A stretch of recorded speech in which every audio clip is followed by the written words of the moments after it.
Hi, I'm Estelle. You know those moments when your entire life shifts? Mine was at my college graduation, right as I stepped off the stage with my diploma in hand, beaming with pride after 4 years of working two jobs while maintaining a 3.9 GPA. "There's my baby girl," my roommate Zoe called out, waving frantically as she snapped photos. I smiled, scanning the crowd for my parents, spotting them near the back.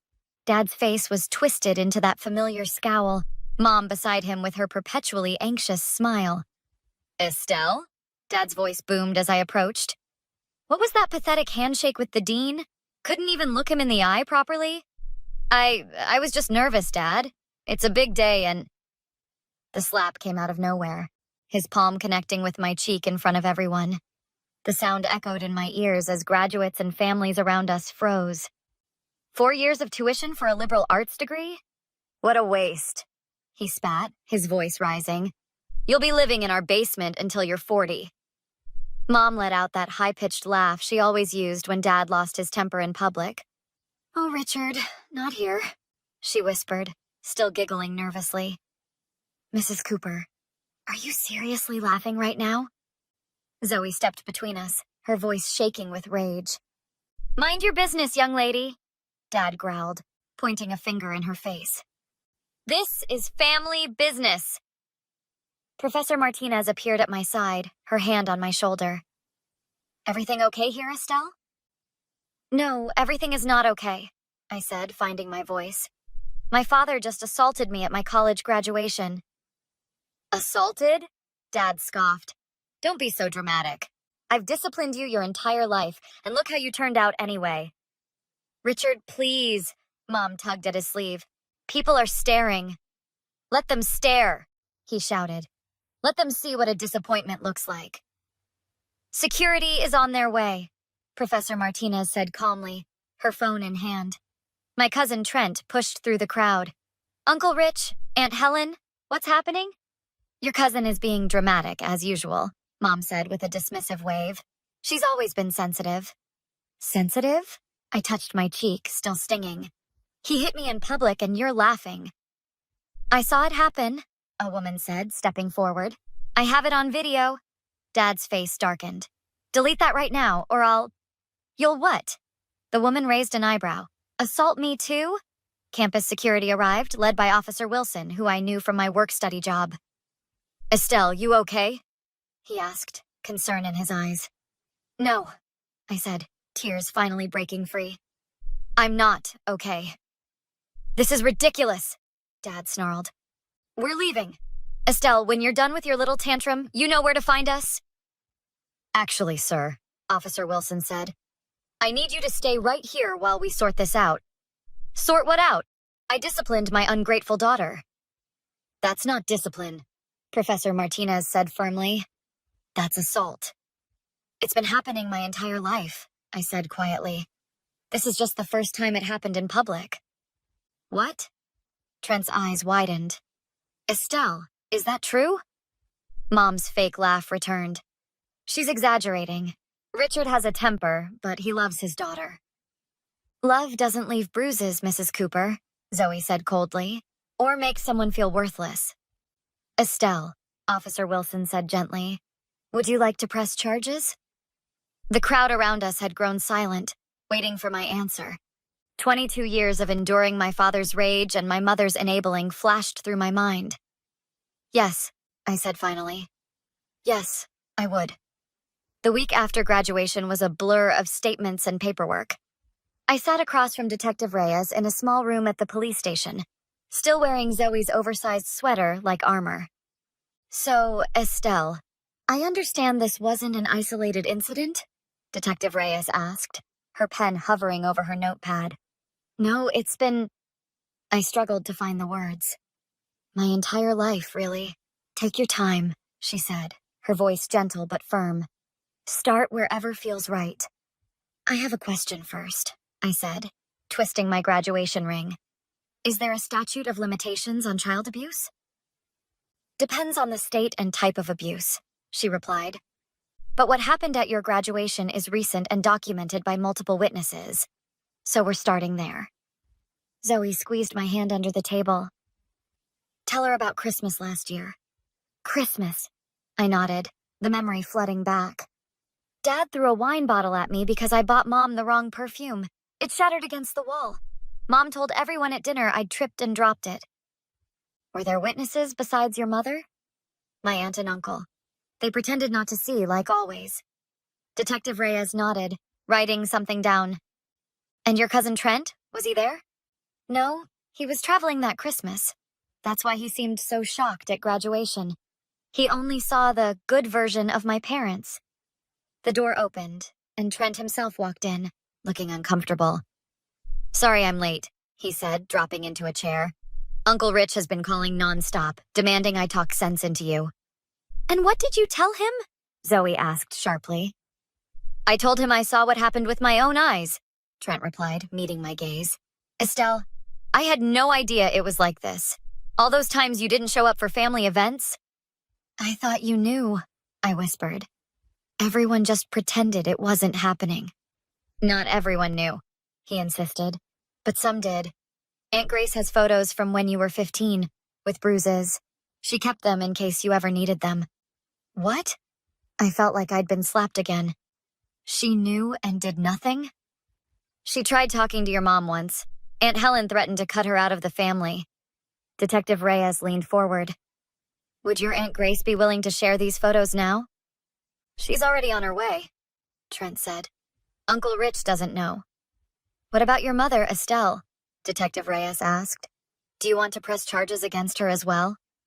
I hesitated. Mom had never hit me, but her laughter at my pain had cut just as deep. She enabled it, I said finally. She knew and did nothing. Worse, she covered for him. Made me feel crazy for being hurt. That's emotional abuse, Detective Reyes confirmed. And it can be part of the case. They're saying you're doing this for attention, Trent said quietly.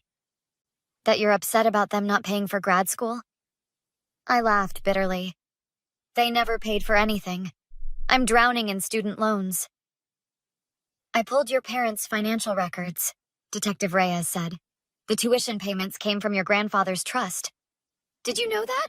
No, I said, stunned. They always said they were sacrificing everything for my education. There's more, she continued. There was money set aside specifically for graduate studies, nearly $50,000. What? I felt dizzy. Where is it? Your parents transferred it to their personal account 3 months ago. The room fell silent as the implications sank in. So they stole from me, I said finally. Can we add that to the charges? Absolutely, Detective Reyes nodded. Financial abuse is still abuse. Estelle, Trent leaned forward. What do you want out of this? I want them to face consequences, I said, my voice growing stronger. Real ones, not just family whispers that fade away. I want them to never be able to hurt me again. The courthouse hallway felt endless as I walked toward the mediation room, Professor Martinez and Zoe flanking me like guards. Remember, Professor Martinez said, you're not here to make peace. You're here to set boundaries. What if I can't face them? My steps slowed. Then we turn around and leave, Zoe said firmly. But you can do this, Estelle. I've never seen anyone stronger. We pushed through the doors to find my parents already seated with their lawyer, a slick-looking man in an expensive suit. Mom's eyes were red-rimmed, Dad's jaw clenched tight. Estelle! Mom rushed forward, arms outstretched. Baby, what are you doing? This isn't you. I stepped back. Don't touch me. That's enough, Helen, Dad snapped. Sit down. He turned to me with a practiced smile. Estelle, this has gone too far. We can work this out as a family. We're not a family, I said, taking my seat. We're an abuser, an enabler, and a victim. That's not a family. Dramatic as always, Dad rolled his eyes. One slap. One public slap, I corrected, after thousands of private ones. Your father has agreed to anger management, their lawyer interjected smoothly. And we're prepared to be generous regarding the trust fund situation. Generous with my own money? I laughed. How thoughtful. Estelle. Mom leaned forward, her voice dropping to that syrupy tone she used when manipulating. Think about what this will do to the family, to your father's business, to our reputation. Did you think about that when you laughed while he hit me at graduation? She flinched. I was nervous. You know how I get when your father's upset? And that's supposed to excuse it? Zoe interrupted. Watching your child be abused and laughing? Young lady, this doesn't concern you. Dad pointed his finger at Zoe. Don't point at her, I said sharply. You don't get to intimidate my friends. Intimidate? Dad's voice rose. I've given you everything. Who paid for your education? Grandfather did, I replied calmly. Through his trust. The trust you stole from. His face reddened. That money was to be managed by us. For my graduate studies, I finished. Not your new boat. We deserve something for raising you, Mom interjected. Professor Martinez laughed coldly. Raising her? From what I've heard, you barely managed that. Who is this woman? Dad demanded. This is private family business. Again with the family business, I sighed. Abuse isn't family business, it's a crime. We're offering a very generous settlement, their lawyer tried again. Full repayment of the trust fund, plus additional funds for therapy. I don't want your money, I said. I want justice. Dad slammed his fist on the table. This is ridiculous. After everything we've done for you, what exactly have you done for me, Dad? Besides teaching me that love comes with bruises? I made you strong, he hissed. The world isn't kind, Estelle. I prepared you. No, I shook my head. You broke me. They put me back together. I nodded toward Zoe and Professor Martinez. So that's it? Mom's voice cracked. You're choosing strangers over your own parents? I'm choosing myself, I corrected. For the first time. Dad stood suddenly, his chair scraping back. This ends now. Drop these charges, or I swear to God. Are you threatening her? Professor Martinez stood too. In a courthouse? With witnesses? Dad's face contorted with rage. You ungrateful little... He lunged across the table, hands outstretched. The bailiff moved faster than I thought possible, restraining my father as he continued shouting threats. I think we're done here, my lawyer said calmly. And you've just added witness intimidation to the charges. 6 months later, I sat in the gallery of the courtroom, watching as my father was sentenced to 18 months in prison for assault, witness intimidation, and financial fraud. My mother received probation and mandatory counseling for her role as an accessory. Outside the courthouse, reporters gathered as we descended the steps. Estelle, one called out, how do you feel about the verdict? Before I could answer, Aunt Grace appeared at my side, linking her arm through mine.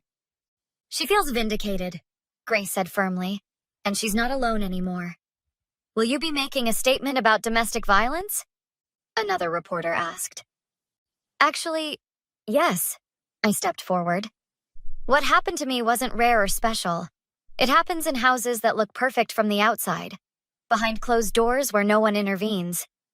Do you forgive your parents? Someone shouted from the back. I paused, considering the question. Forgiveness isn't something owed to abusers. Accountability is. My parents had every opportunity to apologize, to change, to make amends. Instead, they doubled down, threatened me, and tried to manipulate the people around me. So no, I don't forgive them. Trent approached, carrying a stack of papers. It's all done. The trust has been transferred to your name only. You have full control. Thanks, Trent. I squeezed his hand. For everything. I should have seen it sooner, he said quietly.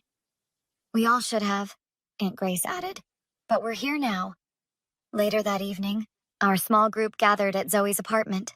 Detective Reyes had joined us, along with Professor Martinez and my new therapist, Dr. Kim.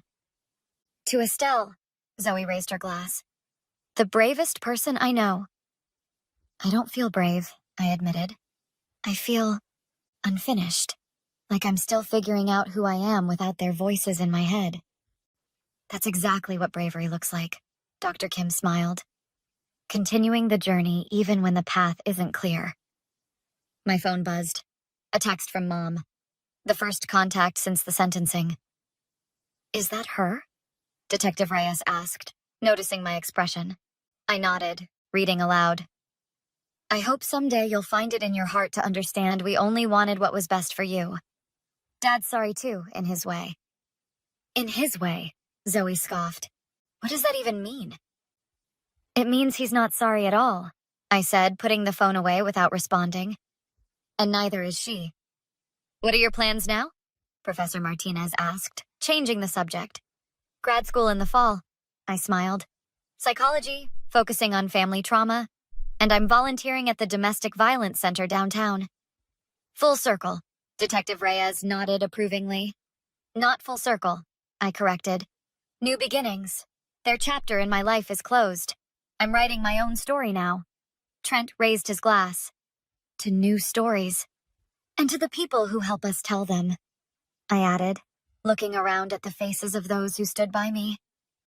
Outside, the city lights twinkled like stars against the darkness. For the first time, I felt the weight lift from my shoulders. Not completely gone, but lighter, manageable. The price of respect had been high, but as I stood surrounded by true family, the kind you choose, the kind that chooses you back, I knew it had been worth every penny. Have you ever had to choose between family obligation and self-respect? What would you have done in Estelle's shoes? Share your thoughts in the comments below, and don't forget to subscribe for more stories about finding strength in unlikely places.